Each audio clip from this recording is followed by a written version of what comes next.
Present continuous tense करेंगे। Present continuous tense करने से पहले मैं आपको बता दूं कि इसका यूज़ कहाँ होता है। प्रेजेंट कंटिन्यूस टेंस है क्या? जैसा कि नाम से पता चल रहा है कि प्रेजेंट कंटिन्यूस, प्रेजेंट मीन्स वर्तमान और कंटिन्यूस जारी है, मतलब जो कार्य है वर्तमान में चल रहा है।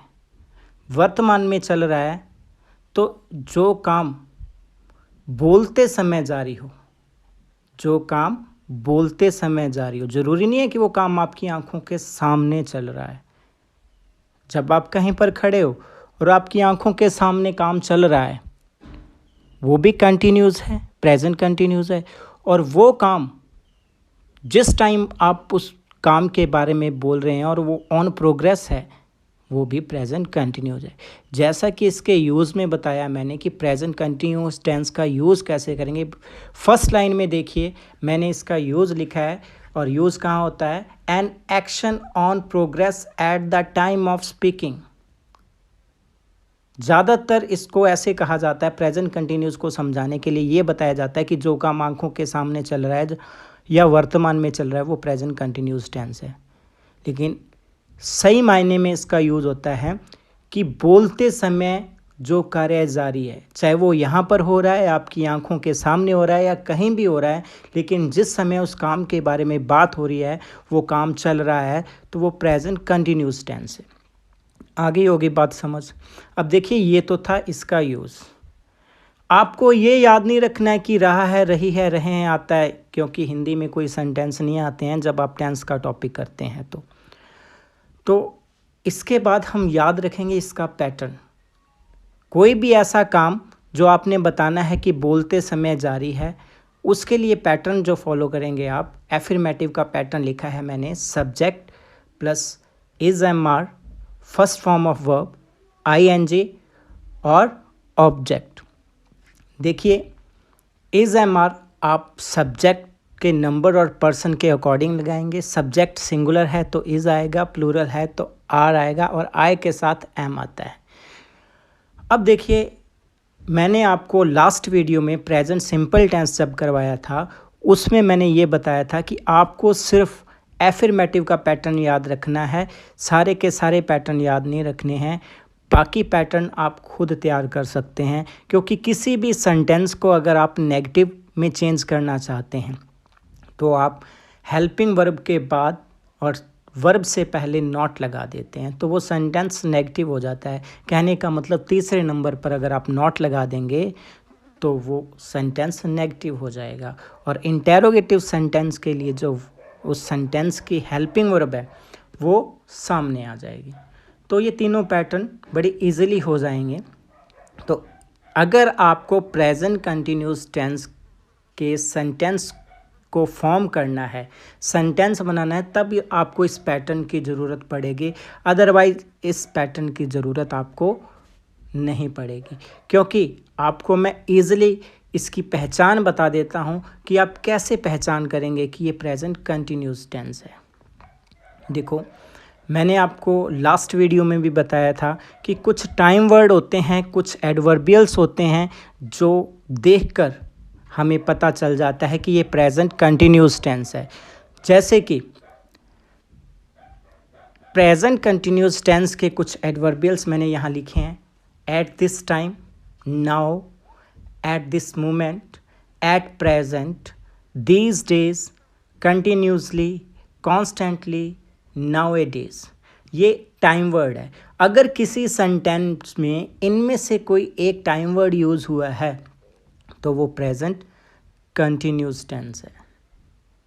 इनमें से कोई भी टाइम वर्ड जिसको मैं एडवर्बियल कह रहा हूँ वो यूज़ हुआ है तो वो प्रेजेंट कंटिन्यूस टेंस है। इसके अलावा थोड़ा सा और देखिए, नीचे लिखा हुआ है स्टॉप, सी, लुक, लिसन, वेट, और इसके साथ साइन ऑफ एक्सक्लेमेशन दिया हुआ है, विस्मयादिबोधक चिन्ह दिया हुआ है। अगर किसी वाक्य में ये वर्ड यूज़ हो रहा है और उसके बाद कोई सेंटेंस लिखा हुआ है तो भी वो प्रेजेंट कंटिन्यूस सेंटेंस है, प्रेजेंट कंटिन्यूस टेंस है। जैसे स्टॉप, या stop the car, someone is crossing the road. Stop the car, इसके बाद साइन ऑफ एक्सक्लेमेशन आएगा, someone is crossing the road. तो क्या है, अगर किसी सेंटेंस में ये वर्ड यूज़ हो रहे हैं तो वो प्रेजेंट कंटिन्यूस टेंस है। आपको सिंपल इसके एडवर्बियल याद रखने हैं, पहचान करने का तरीका याद रखना है, और साथ में क्या याद रखना है कि अगर सेंटेंस प्रेजेंट कंटिन्यूस टेंस का है तो आपको जो वर्ब यूज़ करनी है आईएनजी फॉर्म यूज़ करनी है वर्ब के साथ, बेस फॉर्म के साथ आईएनजी। कंटिन्यूस टेंस चाहे कोई भी है, चाहे वो प्रेजेंट कंटिन्यूस है, पास्ट कंटिन्यूस है, फ्यूचर कंटिन्यूस है, कंटिन्यूस वर्ड आते ही आपके माइंड में वर्ब की बेस फॉर्म के साथ आईएनजी आ जाना चाहिए। तो आपको ज़्यादा मुश्किल नहीं होगी कि कौन सी वर्ब आनी चाहिए, फर्स्ट आएगी, सेकंड आएगी या आईएनजी आएगी, कोई प्रॉब्लम नहीं आएगी। कंटिन्यूस शब्द आपके माइंड में आते ही आईएनजी फॉर्म आ जानी चाहिए। तो आप याद रखना, प्रेजेंट कंटिन्यूस टेंस के साथ वर्ब की फर्स्ट फॉर्म आईएनजी। और हेल्पिंग वर्ब अगर आपको यूज़ करनी है, हेल्पिंग वर्ब तो इसमें यूज़ होगी ही, हेल्पिंग वर्ब यूज़ करनी है तो इज एम आर में से एक यूज़ करेंगे, जो भी उस वाक्य का जो सब्जेक्ट है उसके नंबर या पर्सन के अकॉर्डिंग, सिंगुलर के साथ इज़, प्लूरल के साथ आर और आई के साथ एम। अब हम कुछ एग्जाम्पल देखेंगे। इन एग्जाम्पल में क्या है, इन एग्जाम्पल्स में जो रेड कलर में दिए हुए हैं वो मैंने करेक्ट फॉर्म भरी है। किस तरीके से भरी है, क्योंकि मैंने इन सेंटेंस में एडवर्बियल्स देखे, इन एडवर्बियल्स को देखकर मैंने करेक्ट फॉर्म ऑफ वर्ब लगाई है। तो इसका फर्स्ट सेंटेंस देखेंगे, नीचे 5 एग्जाम्पल लिखे हुए हैं।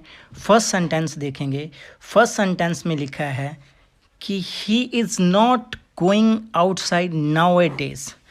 अब मेरे को कैसे पता चलेगा, अगर फिल इन द ब्लैंक्स में ये आ जाएंगे तो मेरे को कैसे पता चलेगा कि ये प्रेजेंट कंटिन्यूस टेंस है।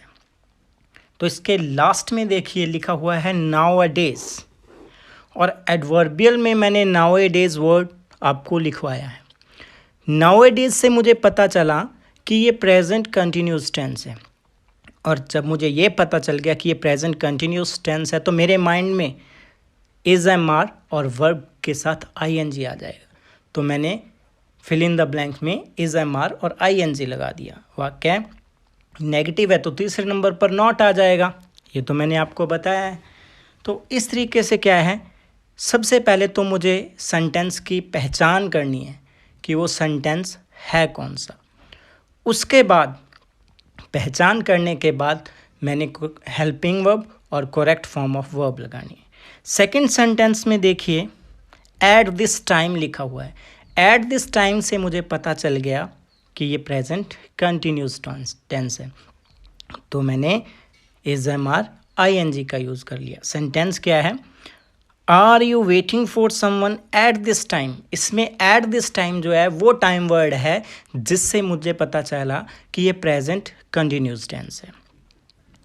तो प्रेजेंट कंटिन्यूस की पहचान आने के बाद मैंने इज एम आर और आई एन जी का यूज़ कर दिया।